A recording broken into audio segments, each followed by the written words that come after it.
Think you have to give up warm toast, fruit smoothies, or even oatmeal because of blood sugar? Think again. You can still enjoy your favorite meals if you know what to sprinkle on top.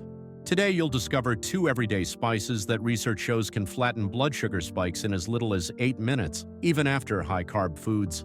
They're cheap, tasty, and likely already in your kitchen. Let's get into it. Cayenne pepper might seem like just a fiery seasoning, but research shows it can also play a role in how your body handles sugar after meals.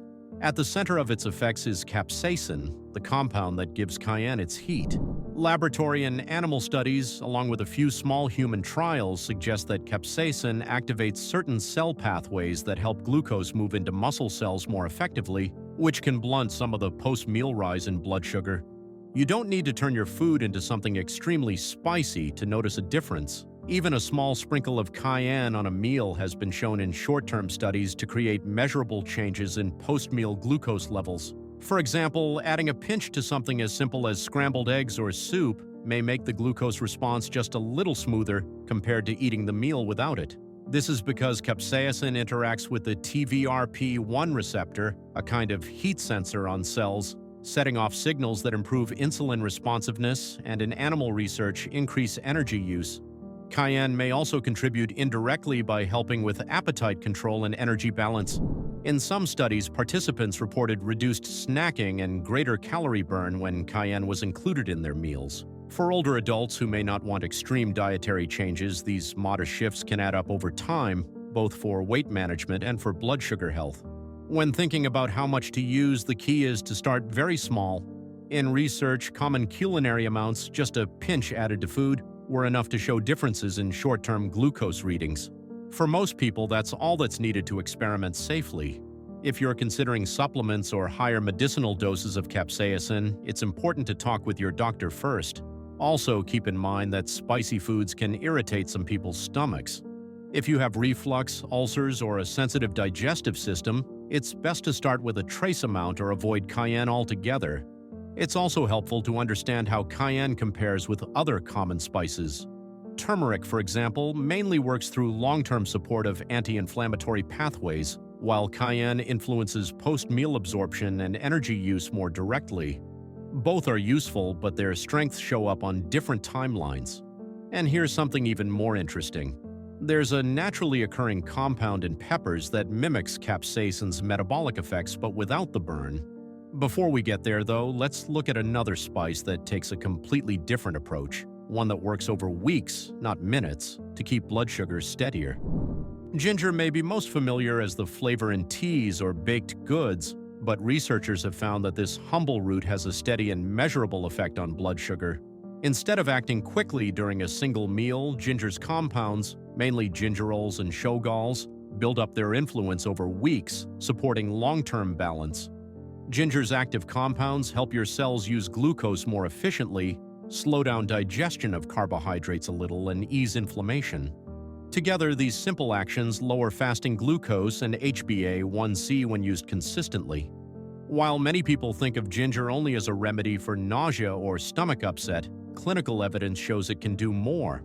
In fact, several randomized controlled trials and systematic reviews have reported that ginger use improves fasting glucose and HbA1c, the same markers doctors track when discussing diabetes risk.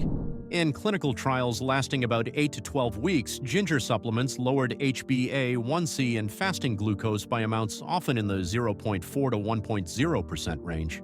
That may sound like a small shift, but even a 0.5% drop on those markers is considered medically meaningful and can translate into fewer long-term complications.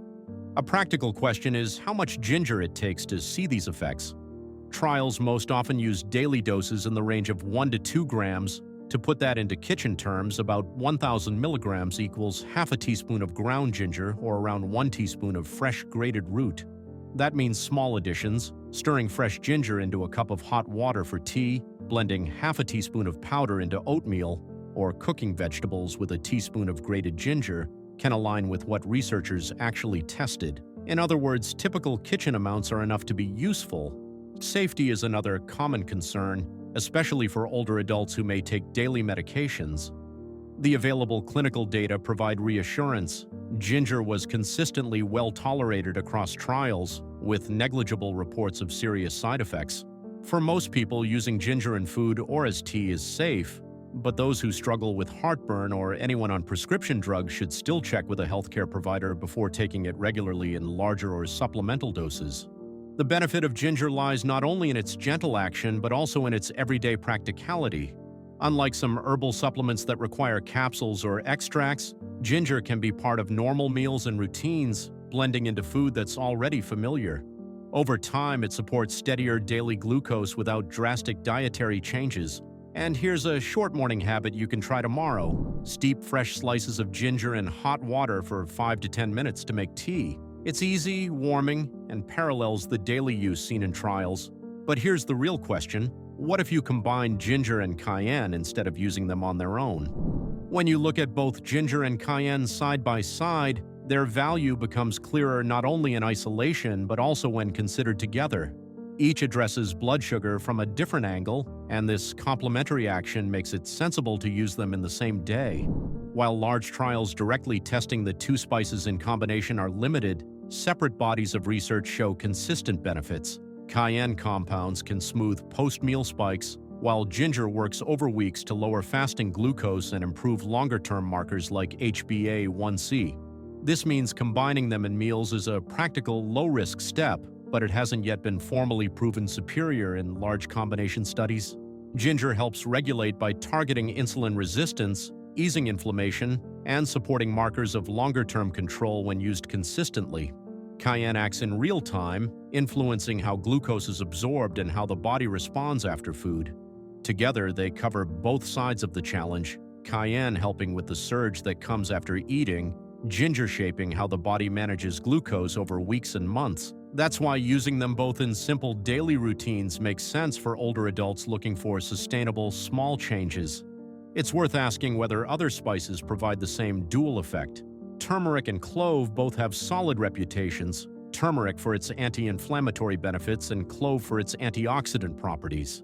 These qualities matter for overall health. However, the clearest clinical evidence for short-term post-meal effects lies with capsaicin, and for medium-term improvements in HbA1c and fasting glucose, ginger shows the most consistent trial outcomes. In other words, turmeric and clove are helpful in their own right, but when it comes to blood sugar, the best documented actions belong to cayenne and ginger. A growing body of population evidence also supports the role of spicy foods in long-term health. In a large cohort study from China, people who ate spicy food regularly were found to have a lower risk of developing type 2 diabetes over several years. This doesn't prove direct cause and effect, but does strengthen the case that spicy flavors can be part of a diabetes-preventive lifestyle. For those wondering how to bring this into an everyday routine, here's a simple pattern you can try for a week. Begin in the morning with a cup of ginger tea at breakfast. At lunchtime, add a small pinch of cayenne to eggs, soup, or another warm dish. At dinner, cook a stir-fry seasoned with fresh ginger and finish it with just a touch of cayenne. This approach uses typical kitchen amounts, fits into ordinary meals, and mirrors the ways these spices were studied. So now you know, 2 simple spices can help flatten your blood sugar curve without giving up the foods you love. But what about carbs? If you've been told to cut out rice, bread, or potatoes, don't. You'll want to see this next. There are 5 specific carbs research shows are surprisingly blood sugar friendly if you know how to use them. Tap the screen now to learn what they are and how to enjoy them, even with diabetes.